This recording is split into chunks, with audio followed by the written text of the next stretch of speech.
नमस्कार मंडळी, आजची आपली रेसिपी आहे कोथिंबीर वडी.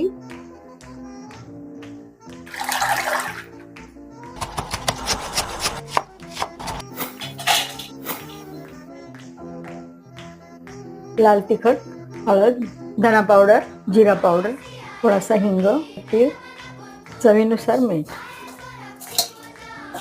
वाटलेलं हिरवं वाटण, हे चण्याचं पीठ, तांदळाचं पीठ.